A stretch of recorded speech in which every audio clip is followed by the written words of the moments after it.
¿Qué tal? ¿Cómo están? Bienvenidos a Agenda Económica en este día lunes 3 de enero. Estamos comenzando la semana, comenzando además un nuevo año. Esperamos que hayan podido celebrar junto a los suyos y que comiencen este 2022 de la mejor manera posible. 8:01, nosotros los acompañamos con las informaciones como siempre hasta las 8:30 con harta información.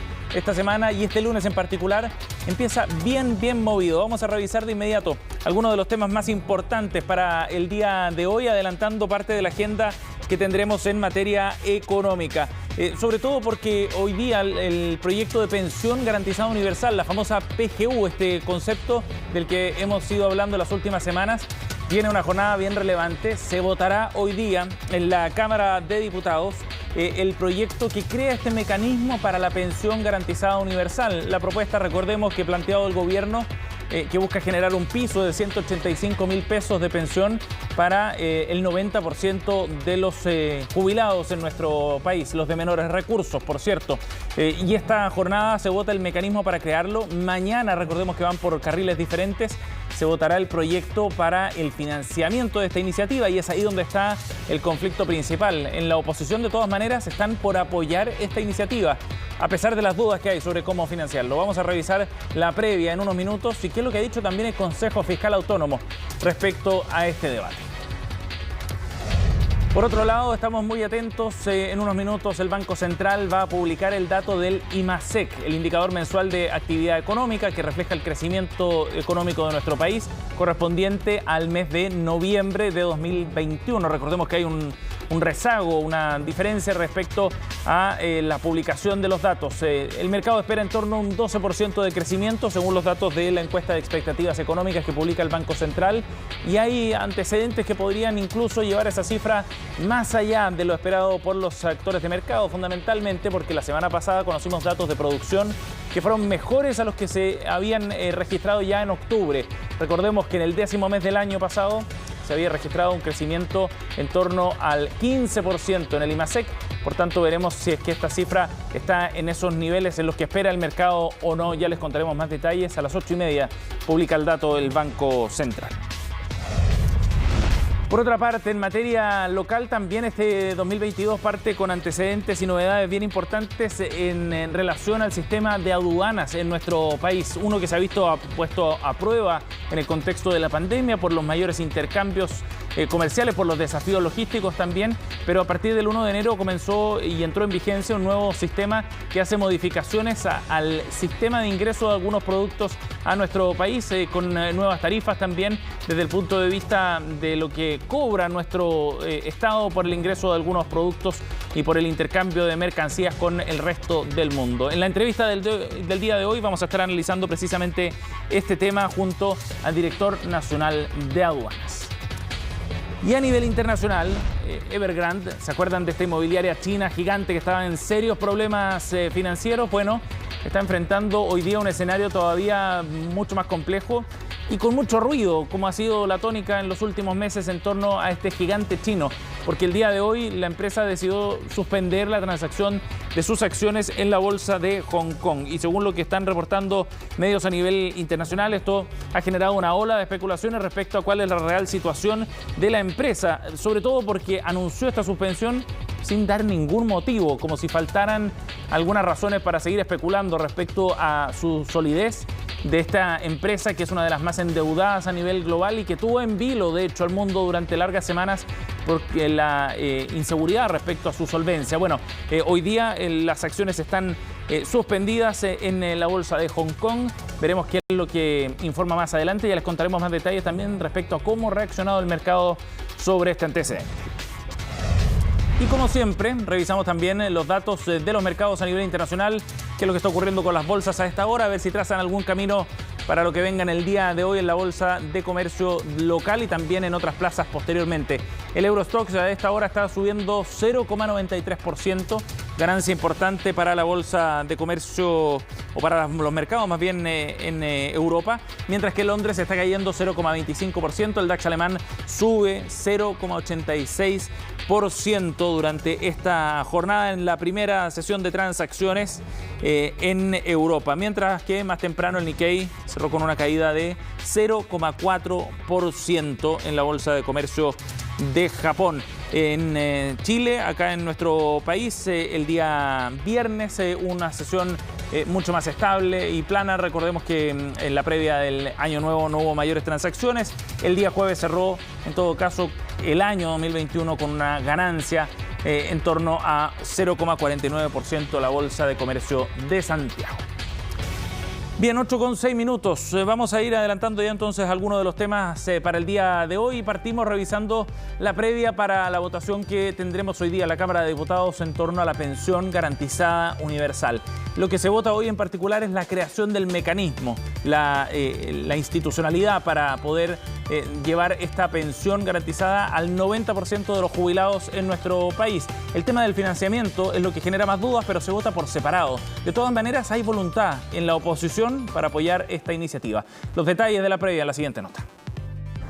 El tiempo está en contra y el gobierno lo sabe. Sabe también que el debate de pensiones se arrastra hace al menos una década e igualmente está al tanto que el consenso por ahora es tener un piso mínimo y común. Es urgente porque significa mejorar las pensiones de 2,2 millones de adultos mayores sobre 65 años. Esperamos que esto se traduzca en una amplia y mayoritaria votación el día de mañana en la Cámara de Diputados, pero también esperamos que se traduzca en una rápida tramitación para que esto sea ley. Y justamente por eso la tramitación de la PGU se ha hecho con celeridad. Este lunes se vota en la sala de la Cámara y pese a las críticas ya suma apoyos en la oposición. Le dijimos, estamos disponibles a avanzar.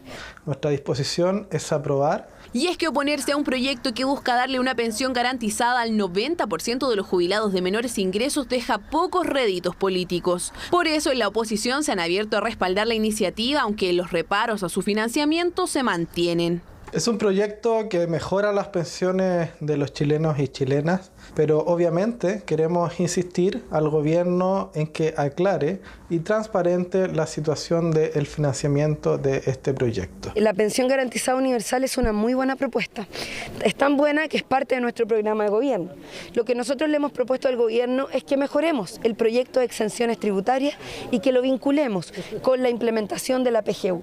El Ejecutivo pretende sostener un gasto de casi 1% del PIB a través de una modificación al régimen de exenciones tributarias y reduciendo el aporte obligatorio al Fondo de Reserva de Pensiones. El problema, dicen sus críticos, es que el texto plantea un gasto permanente, pero sin ingresos permanentes. La reforma cuesta un punto del PIB, un poquito menos, 0,95 puntos del PIB, eso en torno a 3.000 millones de dólares, pero solo tiene financiado 1.000 millones de dólares. Cuestionamientos que en el oficialismo no han sido bien recibidos. Aseguran que hay falta de voluntad política para una propuesta que fue promesa de campaña de ambos sectores, mejorar las pensiones de los adultos mayores. La pensión garantizada universal está financiada. En la Comisión de Hacienda de la Cámara de Diputados vimos qué exenciones se van a eliminar. ¿Cuánto significa eso de ingreso para el fisco? Si es que hay dudas al respecto o hay nuevas ideas, por supuesto que para eso está el Congreso. Todos debiéramos aprobarlo y todos debiéramos estar dispuestos, evidentemente, a hacerle las mejoras necesarias para que esto sea un monto que vaya creciendo y también poder llegar al 100% de los jubilados en nuestro país.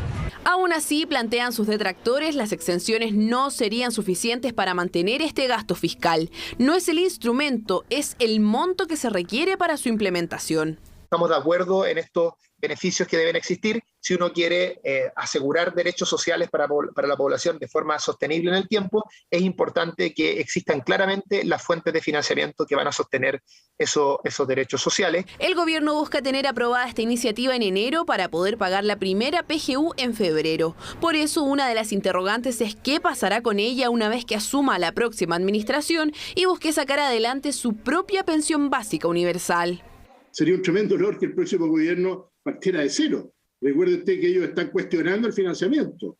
Yo quiero ver cuál va a ser la reforma tributaria del gobierno de Boric y quiero ver hacia dónde va a apuntar. De momento la PGU avanza y al menos la creación del instrumento estaría aprobada. Habrá que ver si los tiempos del gobierno alcanzan, sobre todo considerando que febrero es mes de receso legislativo. Bueno, en ese contexto entonces veremos qué es lo que ocurre hoy día en la Cámara de Diputados. Al parecer van a estar los votos, efectivamente. Hay voluntad política en avanzar con este mecanismo, por lo que ya veíamos. Es una propuesta que estaba en el programa del presidente electo, Gabriel Boric. Pero acá hay un actor bien relevante que tendrá un rol en toda esta discusión, el Consejo Fiscal Autónomo, esta entidad que hace una serie de sugerencias desde el punto de vista y proyecciones desde el punto de vista fiscal. Tiene un rol relevante porque los senadores van a acudir a esta instancia y le van a preguntar si es que efectivamente el financiamiento que propone el gobierno es sustentable en el tiempo o no y si alcanza para poder cubrir la pensión. Bueno, habló Jorge de Sormo, el presidente del Consejo Fiscal Autónomo, en el Diario Financiero, en su edición publicada en el día de hoy. Es una larga entrevista donde aborda varios desafíos del Consejo, pero hay un espacio dedicado precisamente a este tema. Esto fue lo que dijo el economista Jorge de Sormo. Sin duda que tiene mérito, se refiere a la discusión respecto al financiamiento de esta iniciativa. Es una de las principales partidas de gasto en el país, dice de Sormo. Y tenemos un fenómeno que es el envejecimiento de la población. Hay que hacerlo con mucha prudencia, dice, cuando se le consulta respecto a la necesidad o no de revisar el financiamiento de esta iniciativa y de garantizarlo en el largo plazo. Y ahí asegura Jorge de Sormo que la conversación está bien enfocada. Ahora, hay un tema bien relevante que tiene que ver con la revisión propia del Consejo. Esta entrevista se realizó la semana pasada, el jueves. Y en ese momento de Sormo le cuenta al Diario Financiero que están recabando los antecedentes para tener una respuesta, un informe a la Cámara de Diputados lo antes posible. De todas maneras, sí plantea su punto de vista sobre este debate con dos proyectos en paralelo. Y aquí hay una opinión bien clara de Sormo. Dice que mi impresión es que el ideal es que esté todo en un solo proyecto. En esto la circunstancia ha sido fruto de la celeridad con la que se ha ido actuando. El ideal es que esto esté en un solo proyecto, dice Jorge de Sormo, con esta propuesta que se está barajando también en el Congreso de fusionar los dos proyectos, tanto el que crea el mecanismo, que se vota hoy día, como el del financiamiento, que se vota mañana y están en instancias separadas. La propuesta que han planteado en la oposición de fusionar los dos proyectos y avanzar con una sola iniciativa que genere ambos cambios es también respaldada por de Sormo. Veremos qué es lo que dice el Consejo Fiscal Autónomo. Esta semana debería haber novedades con este informe para zanjar el tema y ver en definitiva si es que efectivamente el mecanismo de financiamiento que propone el gobierno tiene sostenibilidad en el tiempo o no.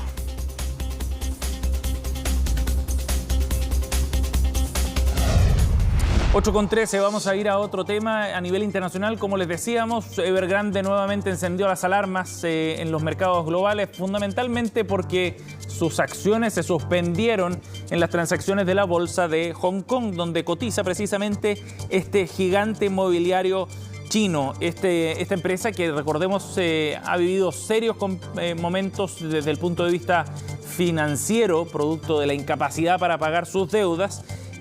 Suspendió sus operaciones de bolsa en esta jornada. Lo peor es que no informó ningún motivo específico para suspender sus transacciones. Recordemos que tiene deudas por más de 300.000 millones de dólares. Para tener una idea, eso es más que el PIB de Chile de un año. Y la firma está luchando ahora por pagar a los tenedores de sus bonos e inversionistas, atrapado también por las medidas que ha ido adoptando China para poder contener al sector inmobiliario. Esta frase de que esta era una empresa muy grande para dejarla caer rondaba en las semanas posteriores a que se develara el crítico momento que vive, y estos antecedentes fueron revelados el año pasado. Recordemos que en octubre también suspendió sus operaciones de bolsa después de que no pudiera cumplir con algunos pagos. En diciembre, para peor, las agencias calificadoras de riesgo la declararon como una empresa en default en la práctica. Vale decir que no está en condiciones de pagar sus obligaciones y sus acreencias a tiempo. Veremos qué antecedentes surgen durante la jornada de hoy, pero de todas maneras, lo último que se supo la semana pasada fue que Evergrande había logrado pagar y entregar algunos antecedentes también para poder cumplir con sus deudas. Además, había logrado recuperar cierta capacidad de entrega de sus viviendas, unidades residenciales fundamentalmente, durante ese mes. Y de esa forma entonces parecía que estaba en un momento algo más estable, por lo menos. Sin embargo, todo eso se evaporó rápido con la decisión de suspender su cotización en la bolsa de Hong Kong el día de hoy. 8:15, seguimos con otras novedades. En unos minutos vamos a tener el dato del IMASEC del mes de noviembre pasado. Un dato bien esperado, por supuesto, marca una referencia respecto a cómo va la marcha de la economía nacional. Y en este caso el mercado, según lo que revelaba la encuesta de expectativas económicas del Banco Central, el mercado está esperando un 12% de crecimiento para el penúltimo mes del año. Eso fue lo que manifestaron al menos en la encuesta que se realiza en diciembre. Sin embargo, la semana pasada tuvimos antecedentes sectoriales que entrega el Instituto Nacional de Estadística. Son datos de crecimiento por sector y esos fueron bastante positivos para la economía nacional. Hay varios sectores que crecieron más también de lo que se esperaba. Por ejemplo, el sector del comercio creció 13,6%, manufactura un 5%, electricidad, gas y agua un 4,7%, y esos datos son incluso en algunos casos mejores a los que se habían registrado en octubre.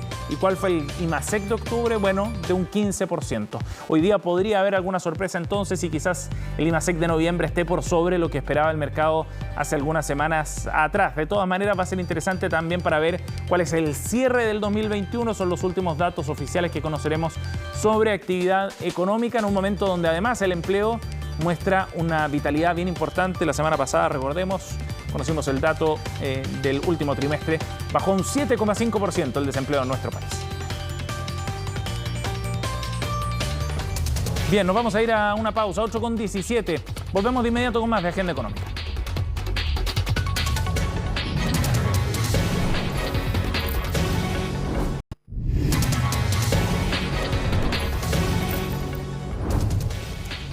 Ya estamos de vuelta, son las 8,19 aquí en Agenda Económica en esta edición de día lunes y vamos a abordar un tema bien importante en materia aduanera en nuestro país.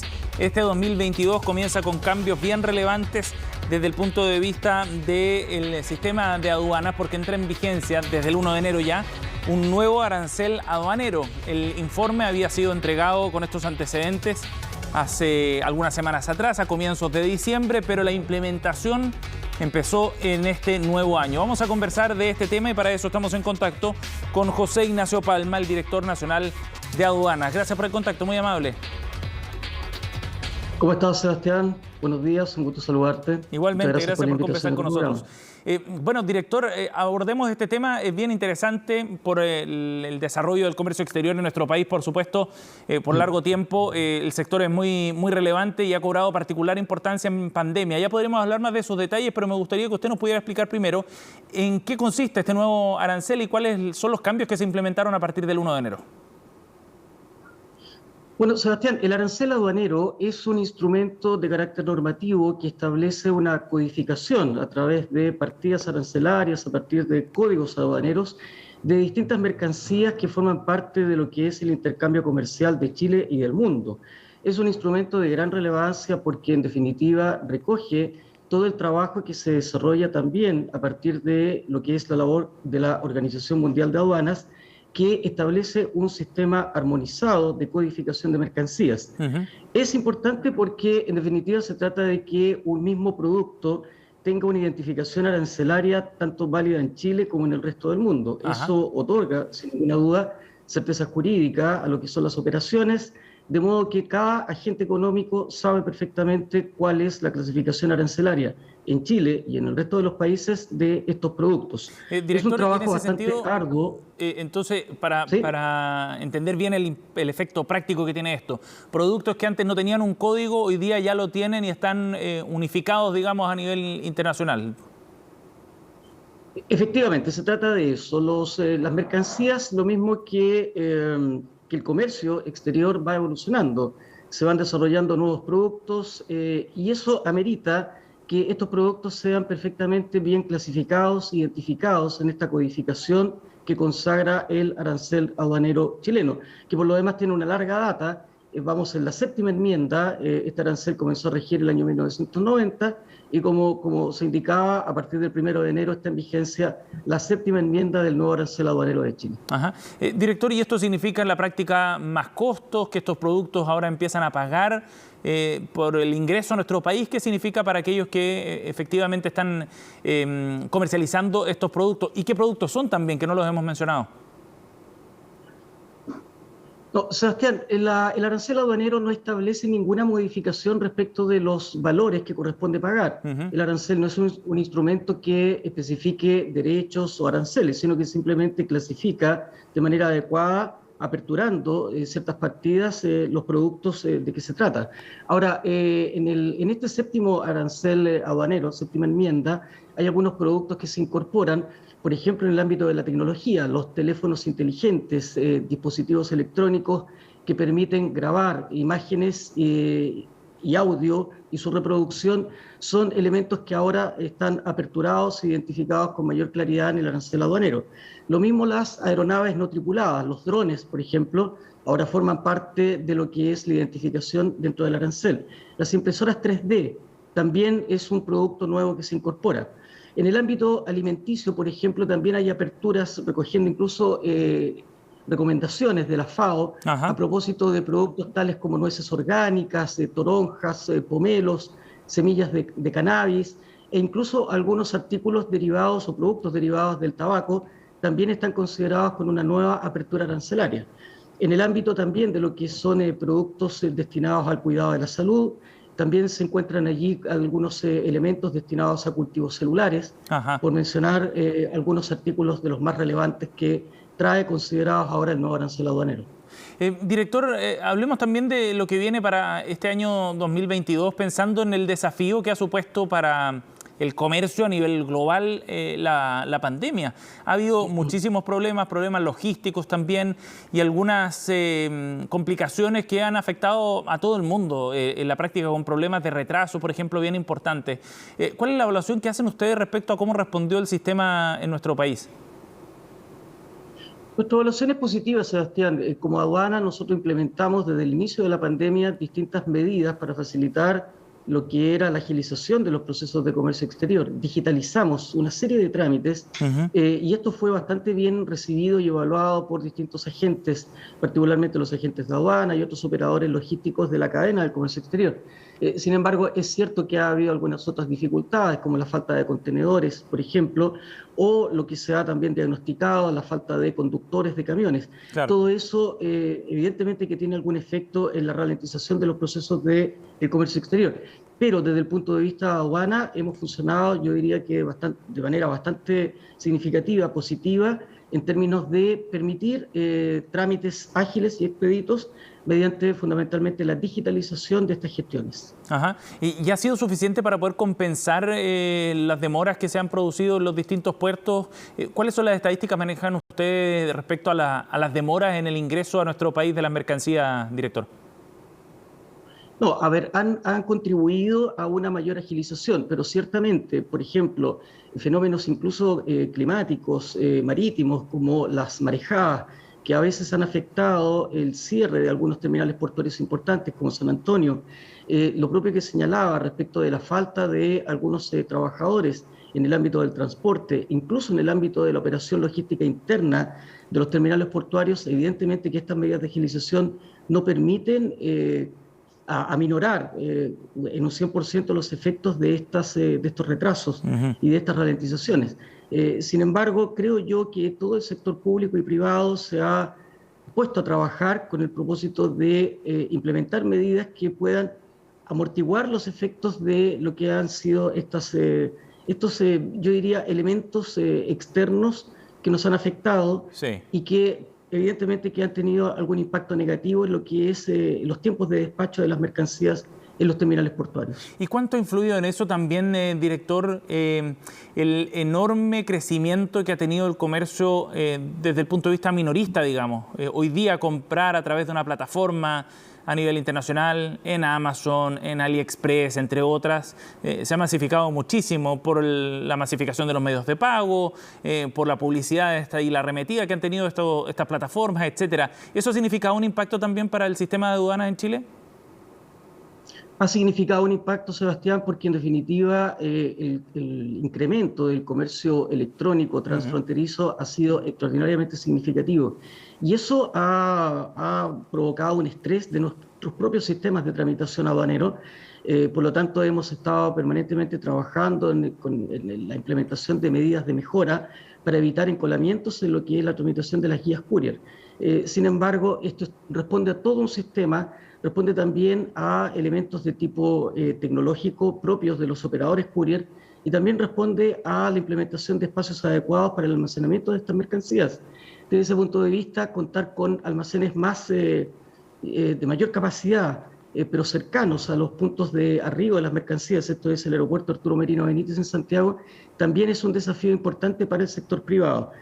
Sin ninguna duda es el sector público y el sector privado el que debe ponerse a trabajar para implementar de cara hacia adelante nuevas medidas que permitan darle siempre mayor agilidad, pero en un ambiente de control y de fiscalización al ingreso de estas mercancías. Sí, claro. ¿Y ustedes lo están trabajando con alguno de los actores locales en este ámbito, director?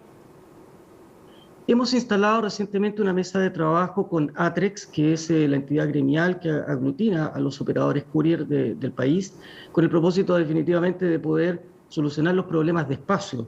Internamente, como ya señalaba, hemos estado trabajando también en mejoras de tipo tecnológico para poder evitar encolamientos en los sistemas de tramitación de las guías courier.